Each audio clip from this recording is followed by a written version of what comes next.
ازيكم يا اللي مفيش زيكم، عاملين ايه؟ يا رب تكونوا بخير. يلا نبدأ الفيديو بتاعنا بالصلاة على الحبيب. قول اللهم صل وسلم وبارك على سيدنا محمد. ربيت حمام زي ما انتم شايفين اكتر من مرة، ماليش حظ فيه، والله ما ليا حظ فيه، ما شفتش منه ولا فردة حمام. كان حله ايه؟ ان انا اذبحه واحطه في الحل. اخد سوا كتير مني. بصوا بقى، ده الحمام ده زغليل. بوريكم الفرق بين ده وبين ده. عملت له الخلطه بتاعتنا، بصله وطماطم، بصله في معلقه زيت، في معلقه سمنه بلدي، بالكبد والقوانص، وفتحته ونضفته تنظيفه كويسه بمحلول النقع اللي انتوا شفتوه في اول الفيديو. حشيته. بصوا بقى مقلبظه الفرده ازاي، مقلبظه وجميله. انا ما سلقتوش، حطيته سلقت التاني، انما ده ما اتسلقش.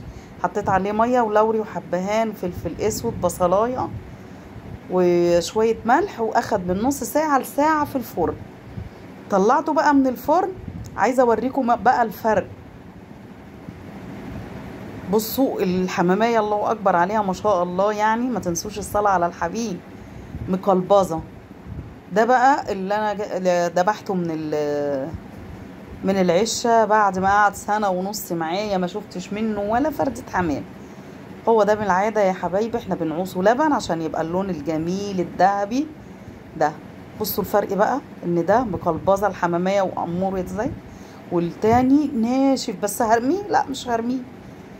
مسكته وسلقته، وبعد ما سلقته حمرته زي ما انتوا شايفين كده وكلناه. هنقول لا؟ انما انا بوريكم الفرق بين ده وبين ده. بالله عليكم ادعوا لي ربنا يكرمني اجيب حمام واخد منه.